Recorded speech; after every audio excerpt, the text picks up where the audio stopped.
You are listening to Prophet Pearls with Nehemia Gordon and Keith Johnson, exploring biblical prophecy for yesterday, today, and tomorrow.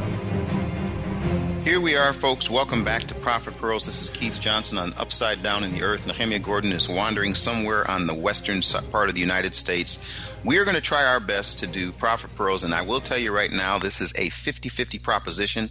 Why is that? Because technology is not cooperating. We're going to get right into it, but before that, Nehemia, can we just let folks know that this really is, I mean, there's no guarantee that we're going to be able to continue to do this. Let's just let them know what the situation is. So the last episode, we had some serious technical difficulties. It was really the second episode with you in, overseas. And it was a disaster. I mean, we had to keep stopping it and re-recording it. And when you really pour your heart and soul into doing this, it's not, we're not reading from a script. We're giving our souls to Scripture, and then to have to redo that, it's tough. It takes a lot. It might be like a 15-minute thing that takes a lot out of you. And we actually had the discussion: are we going to be able to continue this? We had tried some stuff when I was in China, and the internet was just so bad that we just I decided I couldn't continue doing that. Mm-hmm. Please be in prayer for us about this, and hopefully it'll work out.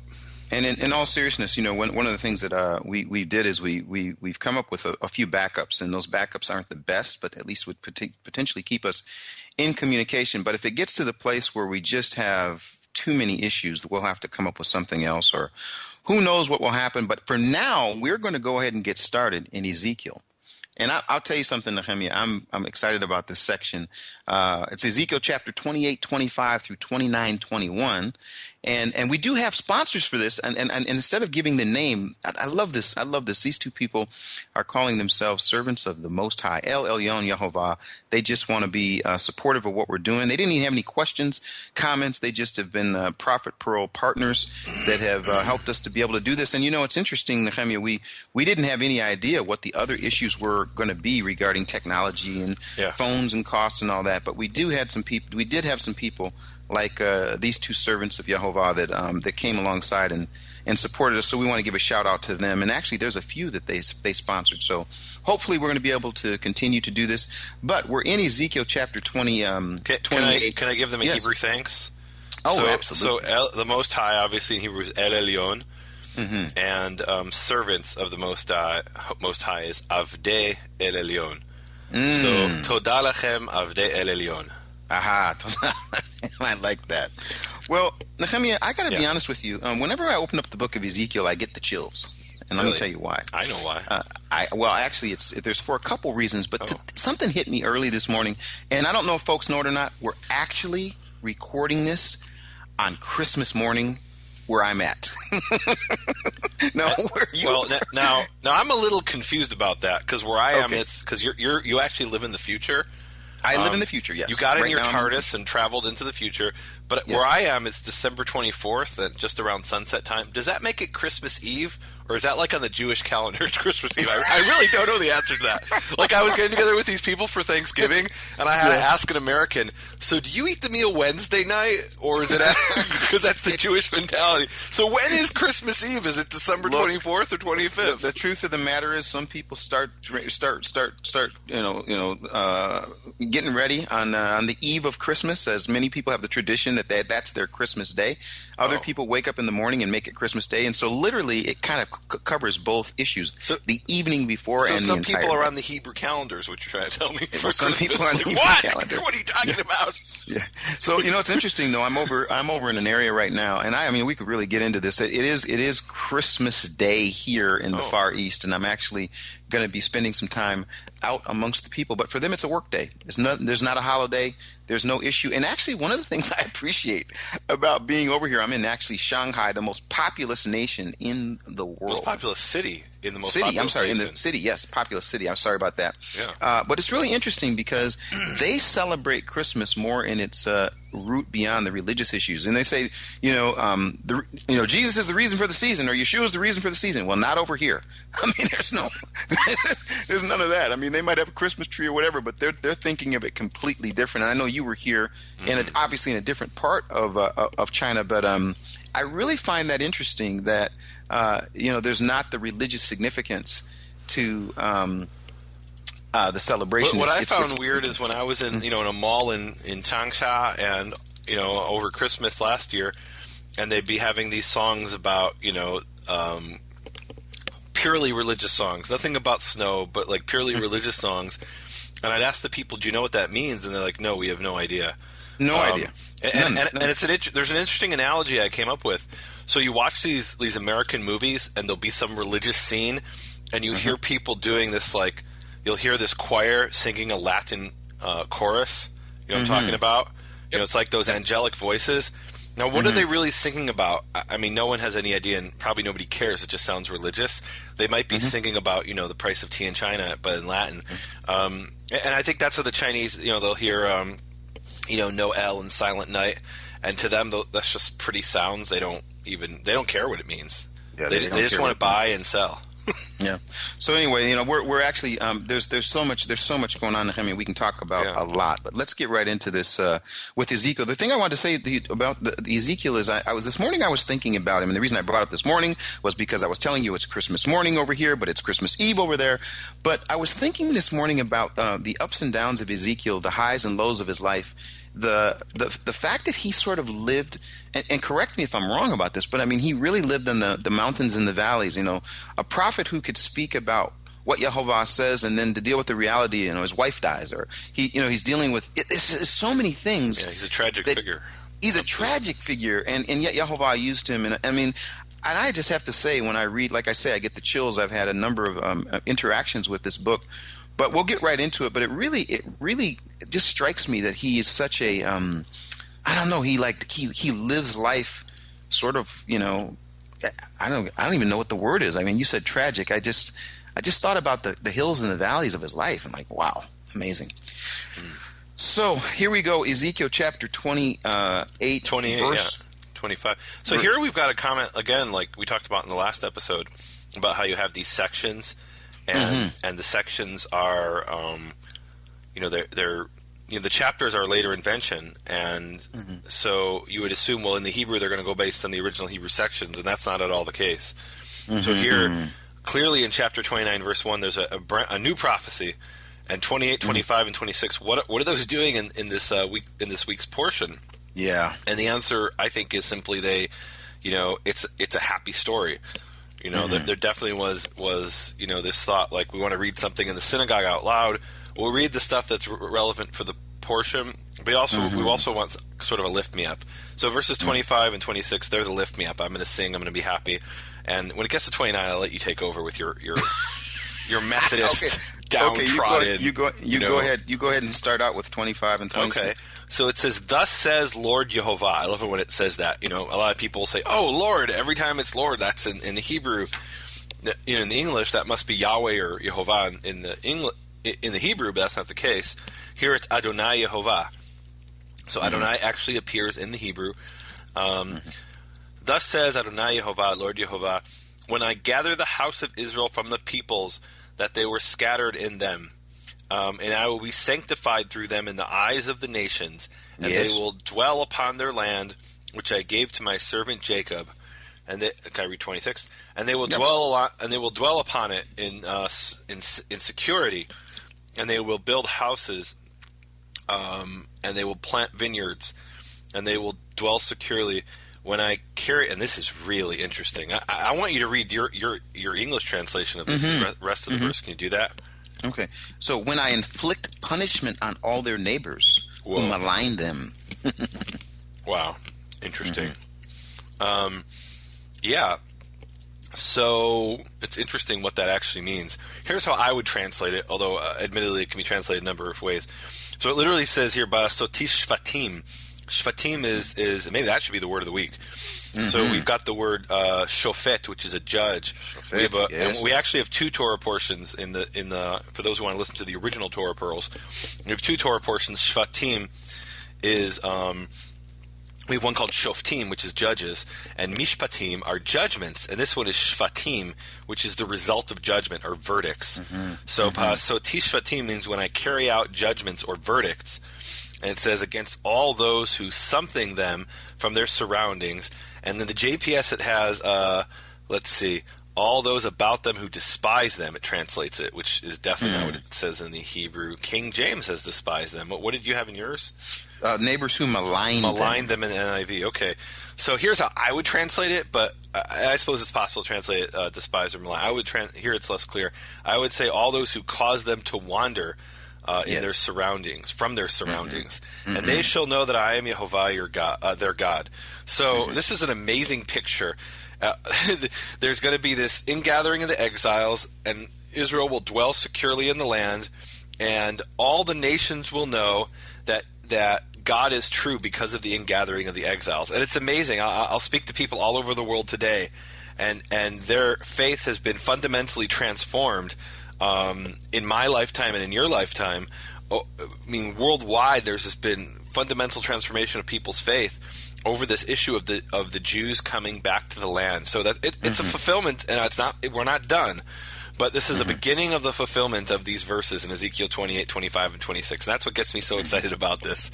You know, he's describing this thing that we take for granted, because I was born in it. When I was born, this was the reality that Israel, Jews, millions of Jews have been gathered in from the four corners of the earth, and we're continuing to be gathered in through this process of aliyah, of this ascent to Israel, ingathering of the exiles. But when he was saying this, it must have sounded insane. I mean, the Jews have just been taken into exile. The 10 tribes were taken into exile, and he's talking about how this is the proof that our God is true, that we're going to come back to this place. And they must have thought, yeah, right, Ezekiel. What are you smoking? Not literally, but you know. And we read this and we're like, yeah, of course that's true. No, this was an amazing prediction that for thousands of years sat on the pages in black and white, and people said, yeah, right. And now we live in that time where it's a reality, where we have the privilege of taking it for granted. You know, it's interesting. There are people, commentators, who would say this. I think even in the 1800s and things, and they talk about the people coming back, and even then they were like, "What are you talking about? You know, this place is not even a legitimate." They looked at it and they're like, "What? Like literally, what are you talking about?" And like you say, that's actually happened. One of the things that's interesting to me is when I read it and it says they will live there in safety and will build houses, and you know, there's this. I can't help it. I mean, I always have to talk about sort of the modern day. We talk about prophet pearls for yesterday, today, and tomorrow. And today, this particular phrase causes a lot of angst with people all over the world, because you're talking about building houses. That immediately in their mind says they're expanding, and they use that word that they're building settlements. They're building settlements. But you know what's something? I was just looking a couple days ago. They just finished the International Bible Contest, and Netanyahu was in this contest. He says he studied every week. He studies every week with his son, the Prime Minister of Israel. He studies every week with his son, and he prepares for this international contest. And they just had this contest. I think it was on Tuesday, and he made it. You know, he was there. Of course, he's the Prime Minister, so he can say, "Look, I qualified," but he didn't win. And what's interesting about this is, the reason I think about this is they ask these really in-depth questions. They ask about the prophet and the name and this and that and the other. But the other thing they talk about is circumstance in the Bible. So here's the prime minister who clearly knows that this verse exists. He clearly knows it's something that even we talked about before. Hearing these portions read in the synagogue about houses being built.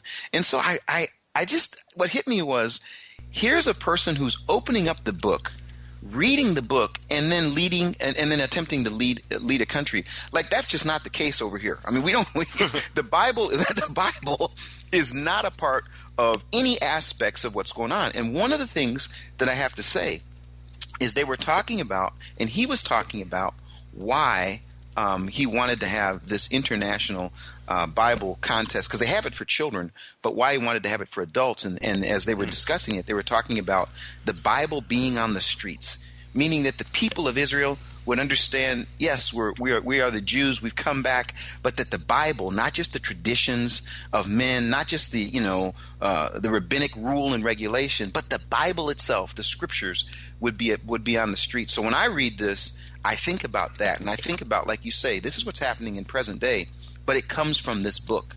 And so that just, I don't know, that really encouraged me. The prime minister put himself in a contest to see who knows most about the book. Yeah, isn't it amazing though? Like, so going back to the verse, so let's dissect this. What is this really saying?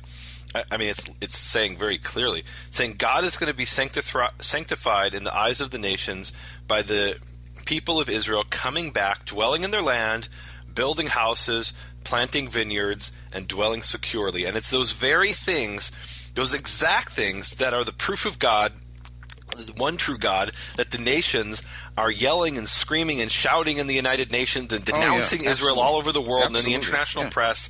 You Jews, you're building homes. You stole that land from the Palestinians. Wait a minute. Read the Bible. It says it right here. This is proof that the one true God exists, and they don't want that proof to be heard. I think there's an agenda there. Nehemia, you're they don't want the people to know. Read the Bible. They don't care about the Bible. That's the problem. The Bible's got no I'm going to parts say to this. something really controversial. Read the Quran. Did you know in the Quran it says that the God of the Quran gave the land of Israel to the people of Israel? They don't preach that in the mosque, I'll bet. Now, we can talk about whether that's the true God or a false God, but even according to the people who don't believe the Bible, even their God says that this land belongs to Israel.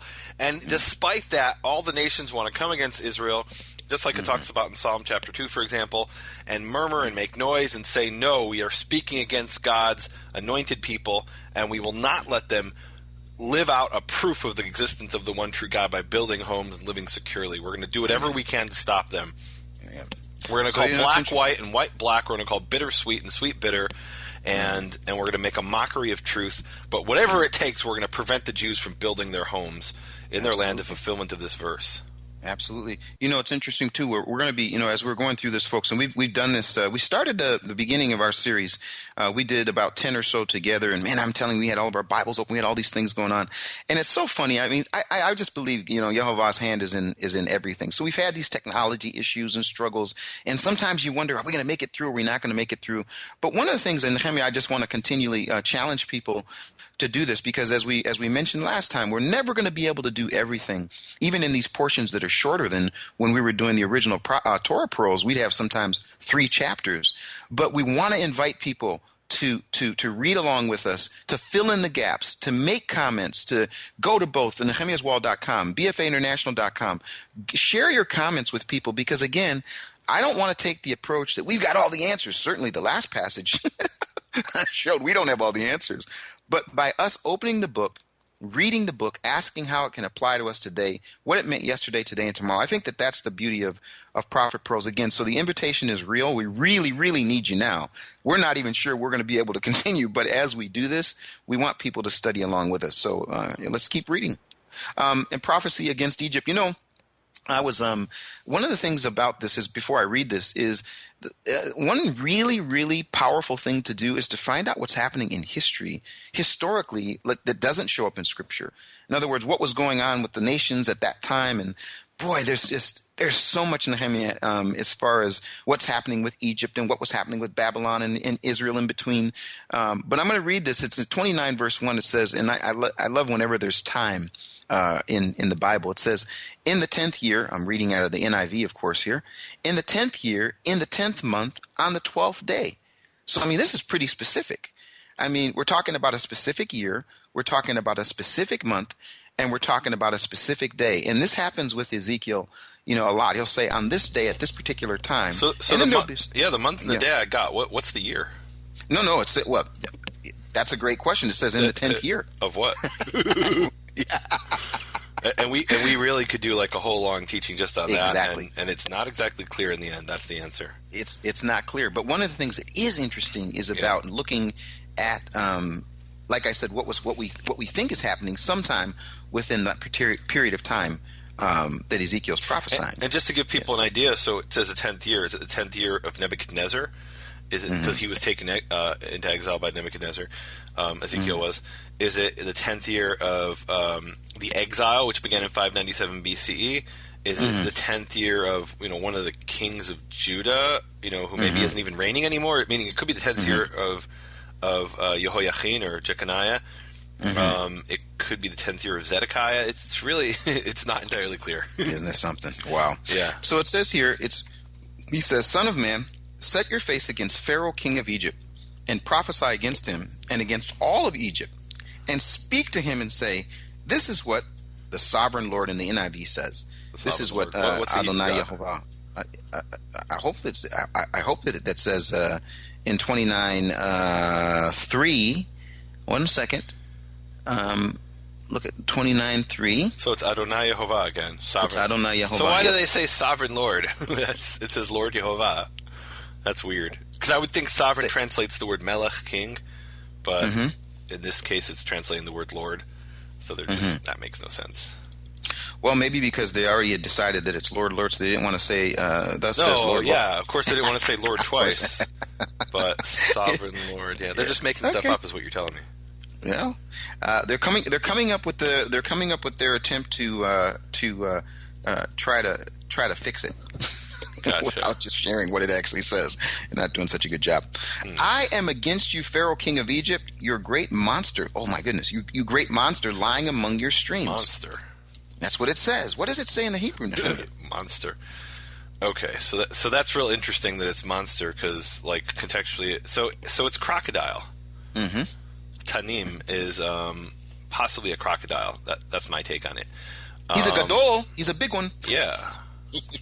So in the context here, it has to mean crocodile because that's what's in Egypt, and it's talking about scales later in the next verse, I believe. And crocodiles have scales, not the scales like fish, but yeah, no, I don't buy that it's monster. You don't like the monster. Okay, I don't accept that. Okay. No. You say the Nile is mine, I made it for myself, but I will put hooks in your jaws and make the fish of your streams stick to your scales. They're talking about the scales. Yeah. I will pull you out from among your streams. And I would say as we're reading this, here's what I think is so interesting. When you're reading, like this is an example where he's talking about Pharaoh, king of Egypt. Now, if I wanted to, I could skip that first part of context and specifically talk about the great monster. And you'd have no idea. Whatever. Why are you saying that? Are there people who do that?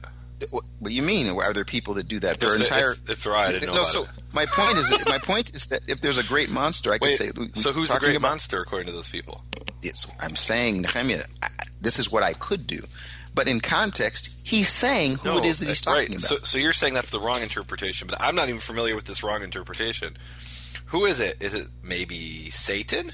Is that who you're talking about? I have no idea. No, you're telling me. Stop joking. Are you telling me there's people who actually take this passage and say it's speaking about Satan? I didn't say that. No, but is that what you're saying? What I'm saying I've never is heard that in my life. If I wanted to, what I'm saying is this. I mean, it could be that I want to start my own denomination, okay? Okay. Oh. Here's the deal. The denomination is going to be based on battling the great monster, okay? Now, here's the point. How does the passage start?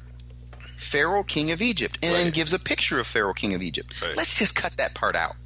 Okay. Let's just talk about the great monster. I can open the Bible. I can show you. I've got a translation. It's the great monster. Right. And I could build an entire teaching, revelation, thoughts about the great monster. But again, language, history, and context. What's the context here? He's speaking about Pharaoh. Even if it's the great crocodile, or even if they say it's the great monster. The point is, it's a picture of what he's dealing with. And I think this happens, and I know we've talked about this before, it happens over and over in Scripture. There's a picture that's being brought forth that's supposed to be a picture of the reality of the situation, and the reality is removed, and the picture becomes prominent. Right. And I think we do have to point out that sometimes the picture is something in reality, and sometimes it's not. Sometimes the picture is something, what we might call mythical or imaginary. Isaiah 27, actually the verses that we just missed, it wasn't in our section. They talk about, about these various types of giant serpents that are going to be slain, which represents death in that passage. So, so I think we have to talk about the phrase, the Nile is mine, I made it for myself, because that's Pharaoh's sin. Pharaoh's sin is that he doesn't recognize God. And, I always think, there's two examples that I think about, and maybe you could pull them up using your quick little computer program there, because you've got a Macintosh now, right? and I hear you could build bridges with Macintoshes and go into outer space with it. It's like, I'm just a PC person. Listen, let me tell you, I just want to find out how to keep the thing on. Okay. So there's two passages this brings to mind. One is in Daniel, where Nebuchadnezzar is walking through his kingdom, and he looks around and he says, I made this all by myself. I'm amazing. And then he gets stricken as an animal-like disease for 7 years or whatever it is. And the other is the king of Assyria, who comes to destroy Israel. And this is a time of Hezekiah, and he says a really similar thing, that I made this all by myself. I'm invincible. Your God can't do anything to me. And God strikes him in that instance as well. And in both cases, there's this pride. And every time I hear it in Israel, I'm speaking about Israel. This may happen in other countries, but I hear this in Israel a lot, and it makes me really nervous. It actually makes me scared. I'll hear people say, we have the most powerful army in the world. We built this all by ourselves. We built this country. We built this, this amazing army. And then it always makes me really nervous, because it sounds like it's right out of this passage and those other two passages. Like, what are you guys doing? And there is a remnant in Israel who recognizes that it is Yehovah who gave us the power to do these things and enabled us to do these things. And without him, literally our wheels would have been coming off in the mud, like Pharaoh going through the, Pharaoh had an amazing army, but when it came to chasing Israel, God took his wheels off, and he could do that to us just as easily. And there are stories about that people in the Israeli army fighting the enemy, and the enemy just disappeared, or the enemy ran away. You know about that in the Yom Kippur War, for example. And so I literally get scared whenever I hear people saying, we did this with our great might. We made all this wealth and greatness with our great might. And I'm like, guys, this is the creator of the universe. We have to give him the honor. Otherwise, we'll end up like Egypt and Assyria and Babylon. And it's interesting, the phrases that you're talking about is exactly sort of, obviously that's the point. The point is, he's saying the Nile is mine. He says, here's what I'm going to do. I'm going to put hooks in your jaws and make the fish of your streams stick to your scales, pull you out from among your streams, and with all the fish sticking to your scales, I will leave you in the desert, you and all the fish of your streams. You will fall in the open field and not be gathered or picked up. I will give you as food to the beasts of the earth and the birds of the air. But then this is what I love about verse 6. Then all these things are going to happen. All who live in Egypt will know that I am Yehovah. I mean, it's even in that. I keep getting this thing over and over again, Nehemia, where I just think about how big and how awesome and how amazing the Creator of the universe is. That he deals with the friend and foe. He deals with Israel in their disobedience. He deals with them in their obedience. There's redemption. There's accountability, and even those other nations, and we're going to get into that are used as a part of that plan. Right. I mean, it's just wow. Then they'll know that I am Yehovah. Wow. So, go ahead and you can read the next couple of verses. Okay, so we stopped in the middle of the verses. It says, they will know that I am Yehovah because you have been a reed staff for the house of Israel. I love this imagery. I'm going to read from the JPS here. This is really great imagery in the Hebrew as well. When they grasped you with the hand, you would splinter and wound all their shoulders. And think about that. You're walking on almost like a crutch or a walking stick made of reed. And anybody who's dealt with reed, papyrus is probably the original thought here of Egypt. But any reed in a stream, it's like bamboo. Or actually, it's not like bamboo. Bamboo is very strong. But the reeds in the Middle East are very weak, and they splinter, and they'll go right through your hand. They'll splinter through. You're leaning on it with your hand. It'll break, splinter into your hand, and go all the way into your shoulder. Wound all their shoulders, and when they leaned on you, you would break and made all their loins unsteady, meaning they fell. I love that image of the pierced hand and the pierced shoulder and the person falling down. That's an amazing image. And so the very walking stick that they trusted is the one that pierced through their hand. And that's a powerful image. It's one that appears a number of times in Isaiah as well. And what's the idea here? That there's this international superpower, Egypt, and the other international superpower is Assyria and later Babylon and later Persia. But really it's Egypt against Assyria that's being, and then against Babylon that we have this image for. And Israel's in the middle. Israel's being, is being squeezed in the middle between the two superpowers. And what God is saying is, trust me, don't trust Egypt. Trust me, don't trust Babylon. Don't trust Assyria. And instead Israel says, well, I'm not going to trust you. I'm going to go trust the superpower.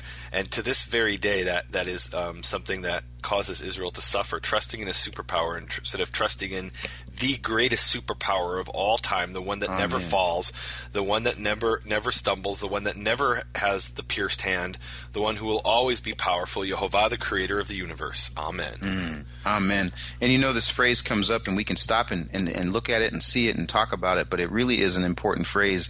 As I'm reading through this, the phrase jumps out over and over again. Then they will know that I am Yehovah. Then they will know that I am Yehovah. Then they will know that I am Yehovah, or that I am the sovereign Lord. In the NIV, I am Yehovah, Adonai Yehovah. It's like again, it's like the rhythm of what's happening. You can get caught in listening to what's going on and hearing it and understanding it, and then he says, and then they will know. And then there's some more, and it says, and then they will know. Is it fair to say it's like, and all this is going to happen, the purpose, that they will know that I am Yehovah. Wow. All right, let me read a few verses here. Yeah. Assuredly, thus says Lord Yehovah, lo, I will bring a sword against you and will cut off man and beast from you. This is speaking about Egypt. So that the land of Egypt shall fall into desolation and ruin, and they shall know that I am Yehovah, because he boasted, the Nile is mine, and I made it. Yeah. So, I love that. It's not just a river in Egypt. It's the symbol of their defiance. They're not relying on God. They're believing in their own power and not the power of the Creator. Verse 10, therefore, behold, I am going to your... it's funny, it says to deal with you and your channels, and I will reduce the land of Egypt to utter ruin and desolation from Migdol to Siene, all the way to the borders of Nubia. That's in the JPS. In Hebrew, it's actually from the Tower of Svene, which presumably maybe Aswan, who knows. Anyway, all the way into the border of Kush, which was the kingdom of Kush, which was in Sudan today and part of Ethiopia. No foot of man shall traverse it, and no foot of beast shall traverse it, and it shall remain uninhabited for 40 years. And that's really interesting. So when did What's that the 40 years? Yeah. when was that? And it's interesting, we were talking about the dates and times and stuff like that, and so here comes this specific date. Now, what do you want to do? You want to find out. So when are those 40 years? Is that going to let me know exactly what that those dates are and when those dates are? And is that an image? 40 years meaning. Thus says Nehemia, the 40 years begins with the Arab Spring. Dun dun dun. So here's where we could make up our own theologies. We could say it was in the time of the Persians or the Assyrians, or maybe it's something in the future, or maybe it was something sometime historically in the Middle Ages. It's here's an interesting situation. When we talk about the 70 years of Israel being in exile in Babylon, we know exactly when it began. I should say exactly. We know roughly when it began and roughly when it ended within a few years. They say 586 to 516 BCE, and I would say give or take a few years. But the 40 years of Egypt being desolate, I don't know. Neither does anybody else. Maybe it had something to do with the Babylonian invasion. It wasn't really desolate. There was definitely problems, but it's not really clear. You're so much you're tempting me to get into something I really don't want to get into. Come on, preach it. I'm really having a hard time. This has really been a struggle for me. Yeah. Over the last year, I have really struggled with what I call the sensationalism of taking aspects of Scripture or outside of Scripture issues and then trying to connect them with Scripture. And how far people are willing to go and how far they're willing to go even in, and I got to be so careful in how I say this, but even in deception, where there will be deception because it fits. If we can get it to fit, even if we gotta fudge a little bit, can I go further? Even if we have to lie, we're going to make it fit. And I think that's the thing that one of the reasons I'm really excited about doing this, and really I prayerfully hope that we can continue to do this with the technological challenges and the wandering Jew and the upside down Methodist and everything else. But what I love about this is opening up, and when it doesn't fit, we don't say we're going to make it fit. If we don't have the answer, we don't say we're going to create an answer. If the answer's there, we're going to drive that truck right through the wall. But when the answer's not there, being willing to say it doesn't fit, or we don't know. And that's what I I have to tell you, I am really, and I'm trying not to be really overly specific here, but I've really become less patient when I see that happening, especially as it pertains to Scripture. Take one aspect of Scripture and knowingly attempt to lead people down a road of deception, to me, has got to be one of the I don't even know what word to say. I'm struggling with that. So I'm glad that we're not trying to do that. I'm glad you're not going to write that book. You're not going to write the book about the 40-year starts. Wait, no, this will be the basis of my ministry. The 40-year prophecy of Nehemiah. Yeah. 40-year prophecy of Ezekiel revealed. No, so I completely understand what you're saying, but maybe I'm a little naive. You're accusing people of doing this. They want to be sensational. They want to, sell books and things. I don't know. I've met a lot of people who say some of the wackiest things you could imagine, and they really deep down believe it. And I'm reminded of innocently ignorant. I'm innocently ignorant, maybe, but I'm reminded of a famous saying of one of the most brilliant scientists of all time. His name was Richard Feynman, and he said the first principle is that you must not fool yourself, and you are the easiest person to fool.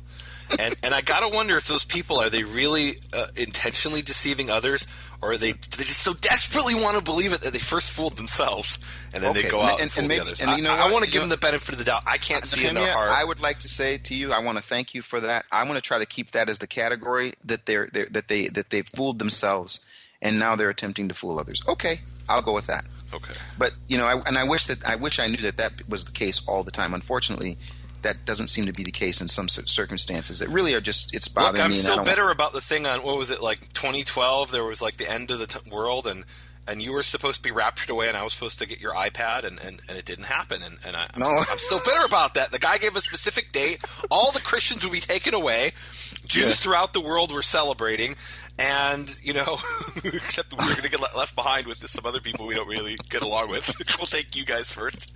And it never happened. I don't understand. Yeah, and the list goes on, and the list goes on. So I mean, again, we can do this, but I think I really appreciate the fact that we're stopped on this issue of the 40 years, and that we could read this passage and we could look at it in the languages, and we can go to all the different aspects and still not know what those 40 years are, and or when they took place, or when they will take place. Until you read my book and buy my DVD, The Secret of the 40 Years Revealed. Yeah. Coming soon to a bookstore near you. Yeah, okay. Can I start? Can I continue reading now? Years. Yeah, go ahead. Yes. Yet this is what... I'm sorry.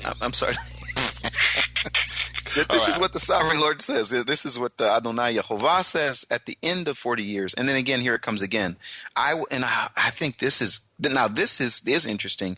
It says at the end of the 40 years, I will do what? Now, have we done the word of the week yet? Did we actually give them the word of the week? I know we did this word before. Well, I think the word was Shvatim, which is Shin Pei Tet Yud Mem. You didn't tell them what it was. Okay, I'm telling them now. It's the word of the week was Shvatim, which means to carry out judgment or verdict. And that was up in the previous verse, and it's related to the word shoftim, judges, and mishpatim, judgments, and this is the carrying out of judgment, shvatim, and the three-letter root, like every word in the Hebrew language, is shin pei tet.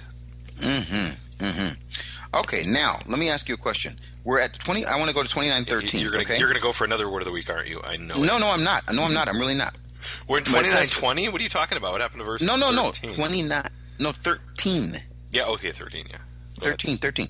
Yet this is what the Sovereign Lord says in the NIV. At the end of 40 years, I will gather the Egyptians. Now, I want to ask you a question. Is that the same gathering that takes place? Is that the same word for gathering? Yeah, absolutely. That's the word kibbutz that we had before in a previous week. I will kibbutz the Egyptians. I will gather them in. And isn't it great? Isaiah 56. I always think of Isaiah 56, where Yehovah talks about will gather in Israel, and he will gather others into those who he has gathered. And maybe the Egyptians are some of those others who are gathered. And now I want to get really controversial, and I'm just thinking out loud here, and you could say it's completely ridiculous, Nehemia. Maybe we're not literally talking about Egypt here. Maybe we're talking here, and maybe there's a literal level and a non-literal, that maybe there's a spiritual Egypt who is scattered among the nations and God is gathering them back. And then I think of the verse in Isaiah where it talks about how God will have three nations, Egypt, Assyria, and Israel, and I wonder if Egypt and Assyria there represent literally what today is Egypt and Iraq, or if they represent different groups of people who are Gentiles who are going to be part of God's people. I'm just thinking out loud. I don't know. We'll edit that out. Okay, folks. No, I'm just kidding. Lama, Mapito. No, I like that. I actually like that. And again, one of the questions that we want to ask is, when are we looking at a picture that's a picture both in practicality for then and potentially a spiritual picture? Well, and here's what also, I'm not saying, just to be really clear. I'm going to go back and I'm going to tell a story. This was in 2005. I was traveling around the U.S. I did 42 speaking events in 1 year. It was actually a 3-month period. It was insane. And I met this one man somewhere like in Ohio or something like that, and he was telling me his whole doctrine and theology of the end times. And he had this really elaborate story, very specific of exactly what was going to happen in the exact sequence and the exact timing. And part of the elaborate story had to do part of the elaborate story had to do with something like, I may be getting some of the details wrong, but America being Ephraim, representing Ephraim or Ephraim, and England representing Manasseh, the two brothers, the two tribes of Israel. And then I was actually the same very city where I am right now, Seattle, Washington. I'm visiting my sister here, and back in 2005 I was speaking here, and I met another man who told me an elaborate story which was strikingly identical to the other man's story. And I said to him at the end, I said, "You sound just like so-and-so. That's amazing. Do you guys know each other?" And he got very irate. He said, "Oh, no! He says America is Ephraim and England is Manasseh. And I say America is Manasseh and England is Ephraim." And I'm like, what? You guys just told this entirely imaginative story, imaginary story about what's going to happen in the end times, which might be true, but I don't see it. It could be true, but what they did is they took here a little, there a little, half a verse here, 3 verses there, 2 words there, precept upon precept. Exactly, and they wove themselves a tapestry of the scenario that was going to happen, and one of the details was different. So I don't want people to walk away and say Nehemia says that Egypt is the nations, and Assyria, Egypt is the Christians, and Assyria is the Muslims, and they will be gathered unto God's. That's not what I'm saying. I don't know what it means. I'm saying here's a possibility. Let's consider. And you know what? And the reason I suggest that possibility is I can point to you and say, here were the Jews who were taken exile by the Babylonians. Here are the 10 tribes who were taken of Israel who were taken exile by the Assyrians. Where in history do we have the Egyptians taken as exiles for 40 years? I don't know about that in history. And so maybe Egypt isn't literally Egypt here. I don't know. It's possible. Or maybe it's happened in history and we just don't know about it. Maybe it will happen next week. Who knows? I could actually go down the road of bringing some thoughts about why that might be. But I think I like the idea of it being a possibility. Again, the issue becomes when this is what's going to happen, and in fact, we're going to break fellowship if you don't. Egypt represents the Scottish. If you don't agree, then all of a sudden we can't talk anymore. I mean, that's where things get this. Yeah. So now can I read this 14? Read it, preach it. Okay, I will bring them back from captivity, return them to the Upper Egypt, the land of their ancestry. There will be a lowly kingdom. It will be the lowest of kingdoms and will never again exalt itself above the other nations. Now, when I read that, then I say, okay, so the gathering, because we have to add that into the aspect. The aspect is he's going to gather them so that they will not be able to stick their chest out and say, this is what we've done. They will never again, it says in 15, exalt themselves above the other nations. Right. I will make it so weak that it will never rule over the nations. Yeah. So, and we have to bring the possibility that this has already happened, meaning, and specifically if you look at the history of Persia, the Persian Empire was this huge empire that lasted several hundred years, and the history is really murky. There's a lot of things that happened that were really not clear. There were all kinds of splits and factions and rival kings and emperors, and so this could have actually already happened, and maybe that's why Egypt to this day is a second-rate nation, and probably always will be. I will just say this: I have been waiting to get to this verse. Now this happens to be where one of those verses where I desperately want to find out what else is happening just because of the timing of it. But it says, and please check me here. It says in the 27th year. We don't know what year that is. What happened to verse 16? I thought we were at 16. Will no longer be a source of confidence for the people of Israel? Yeah. Is that what you're reading? Okay, go ahead. You go ahead and talk about that. Never again shall they be to the trust of the house of Israel, recalling its guilt and having turned to them, and they shall know that I am Lord Yehovah. Okay, now verse 17. He's going to bring up... There's a new book off that verse. Okay, it's one of the most important verses in the entire Bible. Have I even said that once this entire section? I was thinking I'm saving it for the end. I've been counting. We're up to 72 of the top 50. No. I'm saving it for the end. In the 27th year, in the first month, on the first day. Boy, oh boy, what? First month, first day? Is there anything hitting there? Is there anything hiding there? I mean, was it really on the first month of the first day? Like, which first month was that? This is really apropos. This is appropriate. Because today, where I am, is December 24th, and this will be broadcast January 15th, and this took place January 1st, right? Is that what it's first day of the first month, right? No. We're talking about. So was this Rosh Hashanah the first day of the first month? No, I don't think so. I think it's the first day of the first month. I think it's not of the seventh month, right? Exactly. Yeah, it's not the seventh month. Okay. And it's interesting because we could go and say, well, yes, it was because in those where Ezekiel was, that's the way they were counting time. They were counting it based on the seventh month, and they would argue that and go, Yeah, but they still called it the seventh month. If they wanted to say the first month, meaning they could have said Tishrei, which was the seventh month. But if you said it in the Hebrew terms, you called it the seventh month. And actually, even in the Babylonian system,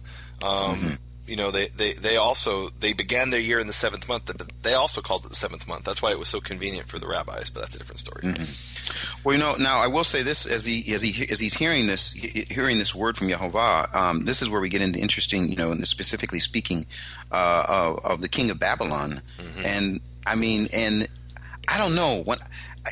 I don't know. I tell you what I want you to do, Nehemia. I know that people get a chance. Hopefully, people are taking advantage of listening to the passage being read in Hebrew, both at nehemiaswall.com and at Biblical Foundations Academy, bfainternational.com. We have Nehemia actually reading the entire passage, and I have to say, when I hear the passage, especially some of the names. So in 17 of verse 18, how would you say in Hebrew what we always call Nebuchadnezzar? Nebuchadnezzar. Yeah, Nebuchadnezzar. Like in that movie, there was the ship, the Nebuchadnezzar. It's Nebuchad. There's actually two forms of the name in Hebrew. One is Nebuchadnezzar, which is the more well-known version. But here in verse 18, it actually says Nebuchadrezzar with a resh. So isn't it interesting? The same word can be with an R or with an N. Nebuchadrezzar and Nebuchadnezzar. Boy, you probably don't remember this, but we were having a conversation about why this was happening. We won't go into that right now. Okay. But anyway, so 18. Yeah. So go ahead and read it, 18 and 19. All right, this is the JPS. I can't stand it. All right, it says, "O mortal." In Hebrew, it says Ben Adam, which is son of man. Son of man, King Nebuchadnezzar, or Nebuchadrezzar. Actually, in the JPS, it says Nebuchadrezzar with the R. Does it? Yeah. Is it R? Okay. Nebuchadrezzar. King Nebuchadrezzar of Babylon has made his army expend vast labor on Tyre. Tyre is a city in Lebanon. Every head is rubbed bald, and every shoulder scraped. But he and his army have had no return for the labor he expended on Tyre. Assuredly, thus says Lord Yehovah, I will give the land of Egypt to Nebuchadrezzar, king of Babylon. He shall carry off her wealth and take her spoil and seize her booty, and she shall be the recompense of his army. As the wage for which he labored for what they did for me, I give him the land of Egypt, declares Lord Yehovah. That's amazing on so many levels. Wow. And I'm telling you, we can read, and that's what I said about history. I have to just give one little quick story. One of the things that I am doing over here, my wife Andrea has been selected to do a really important job over here. She's working with some people that are establishing Montessori schools in China, which, if you know anything about the education system in China, this is a really big deal because they're very, very strict in how they teach and what they do and what they want the kids to do and the tests they have to be made. And the Montessori way is completely different than that.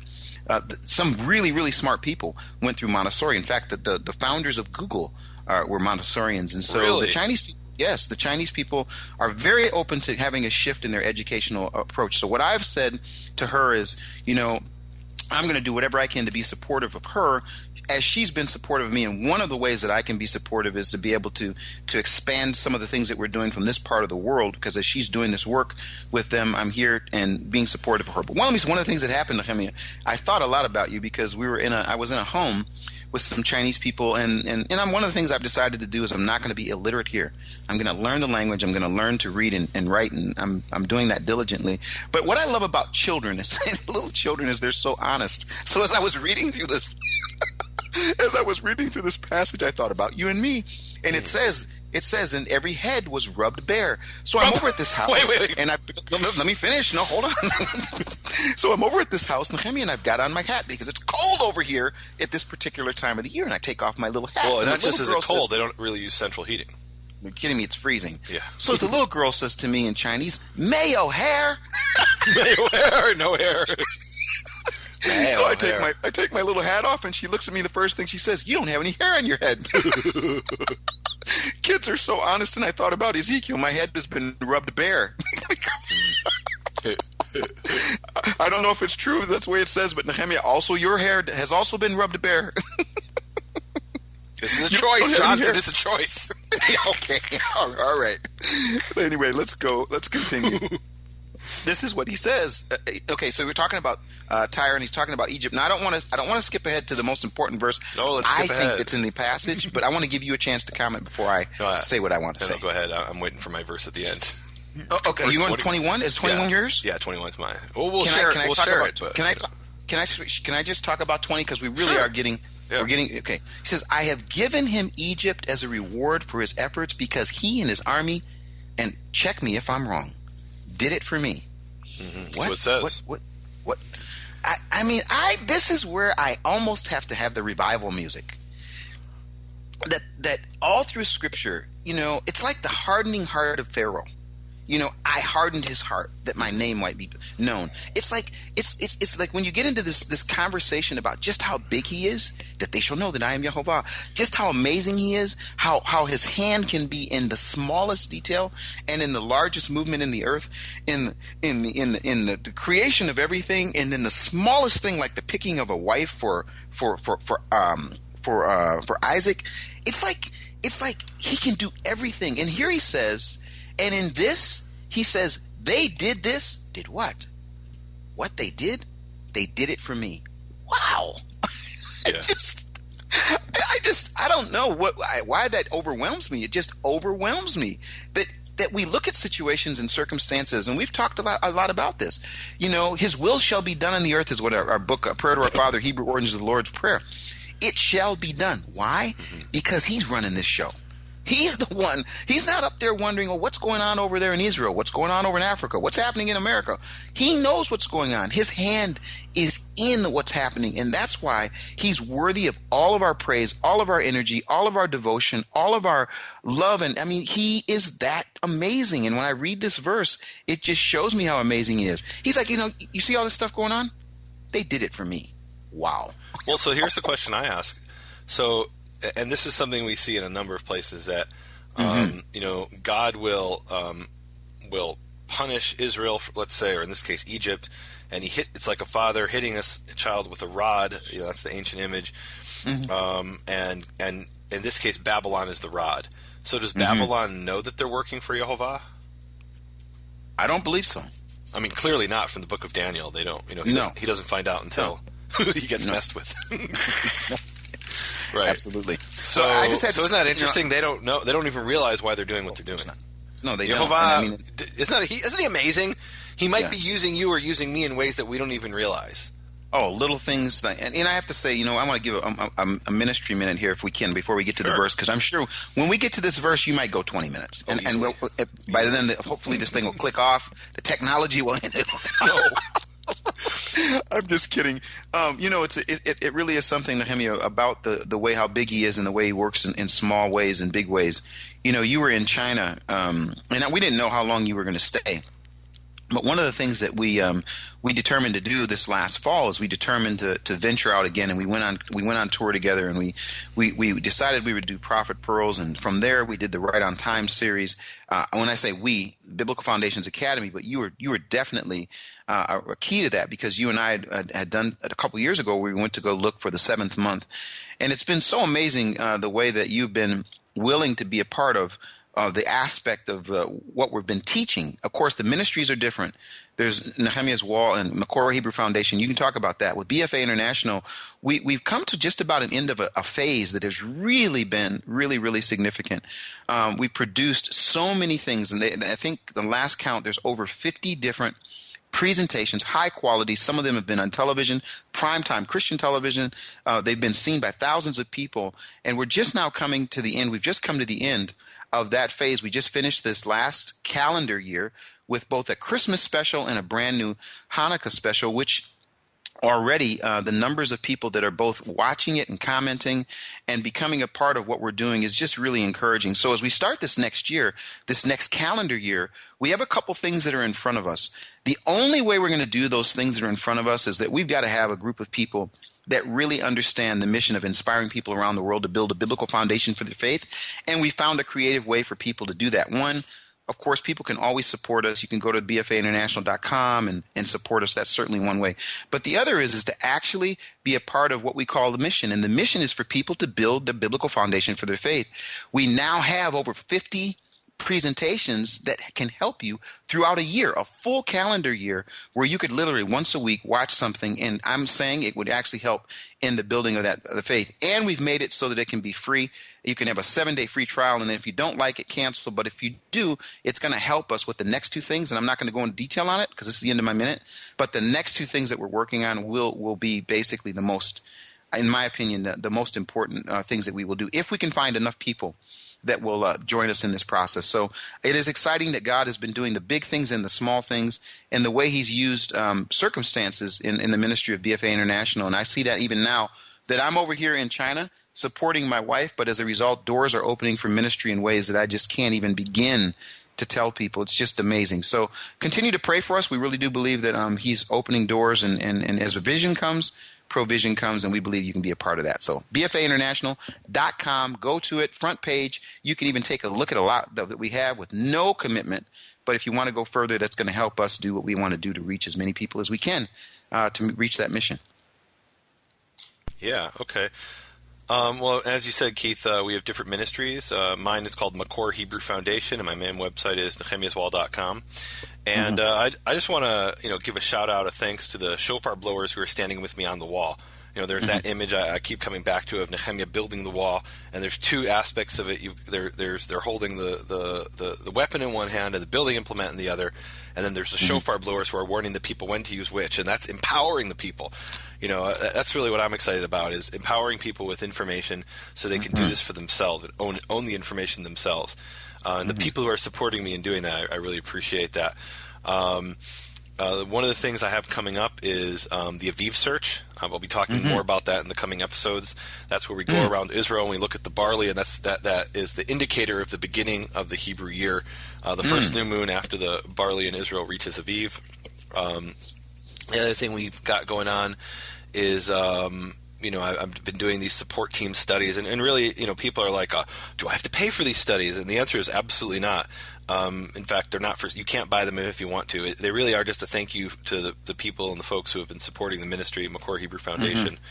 Just my way of saying thank you, and for those trumpeters with me on the wall. And the other thing I want to ask people to do is pray about this. I'm going to be spending the next few months in the United States, and I'll have some opportunities to go out and speak and teach. And so if you've got a congregation somewhere, I get people who write to me all the time, we wish we could bring you to come speak, but we're a small congregation, we don't have a big budget. And look, I've spoken to everything from very small to I think we once went to an event, the two of us together, and there were 19 people, all the way up to 950. And on television you're reaching tens of thousands of people. So I'm really comfortable with as long as I've got two witnesses that I can preach to, I'm happy. And so think about that, of contacting me through nehemiaswall.com and setting up a speaking event and giving people around you an opportunity to hear some of these teachings. That really is and look, I've taught everywhere from, I think the least I ever did was 60 seconds in New York. Each of us had 60 seconds, and the most I've done is, I was actually recently in Hong Kong. I spoke for 12 hours.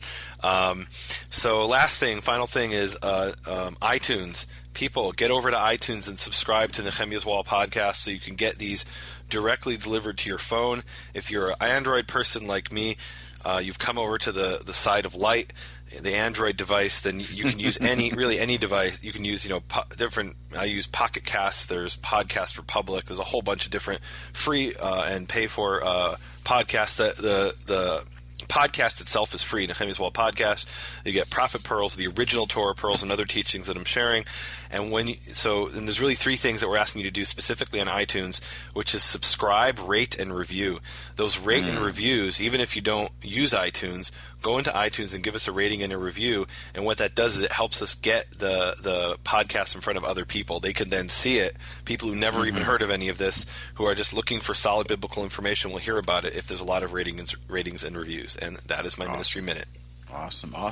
Well, it's an honor to be able to do this. We really are grassroots movement here. Nehemia speaking to so small groups and large groups, and I think it's just amazing the doors that open, and the doors are opening in many places. So I hope that people will take advantage of get an invitation of inviting you to come and speak. I think that would be amazing. So.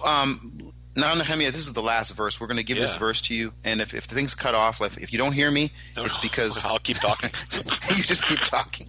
And we're going to wrap it up with this. Go ahead. All right. It says, Bayom Hahu, on that day. I love that phrase. Bayom Hahu, on that day. Atzmiach keren levet Yisrael. I will cause to grow a horn for the house of Israel. Ulecha aten pitchon peh, and to you I will give an opening of mouth in their midst, betocham, and they shall know that I am Yehovah. And really, there is a lot to talk about in this verse. I want to go to the maybe the strangest part of the verse, and maybe the least important. I don't know, but he says, "And to you." Who's the you? What do you have in your translation? Do you have, "And to you I will give an opening of mouth"? On that day I will make a horn sprout for the house of Israel, and I will open your mouth in their midst. So who's you? You, I mean, you has to be Ezekiel. Who else could it be? Earlier in the section, he says, the word of Yehovah came to me. So what is he talking about? God's going to give him an opening of mouth, and I like how the JPS has it. It says, "On that day I will endow the house of Israel with strength." That's not correct, but whatever. Then it says, "And you shall be vindicated among them." In other words, when this prophecy is fulfilled, everyone will know that what came out of Ezekiel's mouth was true. That's pretty cool. Now, apparently it hasn't been fulfilled yet. But Ezekiel 29:21 we have here, on that day it says, "Atzmiach keren," I will cause to grow a horn. These are words that are so charged with meaning that, I'm excited. So let's talk about atzmiach. The root there is, maybe that should have been the word of the week. It's the three-letter, we'll have a second one. Tzemach, tzamach mem chet is the root, and it means a plant or a shoot, or it could also mean a branch. And famously, we have the verse, Zechariah chapter 3, verse 8, which says, "Hear now, Joshua the high priest, you and your friends who are sitting before you, men of miracle," I would translate that. They are men of miracle, "for behold, I will bring my servant Tzemach." And let's see what that is in your King James translation, more familiar for many people. "Hear now, O Joshua the high priest, thou and thy fellows that sit before thee, for they are men wondered at." That's very different. "For behold, I will bring my servant the branch," and branch is written in at least my version, in capital letters, all caps. Which does that represent Yehovah? No, it's the word Tzemach. And then in Zechariah 6:12 it says, "And speak unto him, saying, Thus speaketh the Lord of hosts, saying," Yehovah of course says, "Behold, the man whose name is the branch," and again in Hebrew it says Tzemach. He shall grow up out of this place, and he shall build the temple of the Lord." So who is this branch? And many people believe this branch is the Messiah.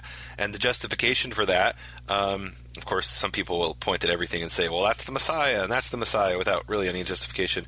But you can make a strong case for this, because Jeremiah 23:5 says, "Behold, the days are come, says Yehovah, that I will raise up unto David a righteous tzemach, and a king shall reign and prosper, and shall execute judgment and justice in the earth." So here we have very clearly what we think of as, at least what Jews think of as the Messiah from the line of David, the Davidic Messiah who will be king of Israel. He will be called the Tzemach. And that's three witnesses, two in one in Jeremiah and two in Zechariah. And I believe when it says, "I will cause to grow here a tzemach," I will cause to grow here a horn, that atzmiach is the same root, and therefore is referring to the Messiah in Ezekiel. I think that's pretty cool. Now, the word keren, which is horn, literally it says, I will cause to tzemach a keren. So keren is a word that also in at least one passage refers to the Messiah, or a Messiah in any event. So 1 Samuel 2:10, it says, let me read you the King James Version.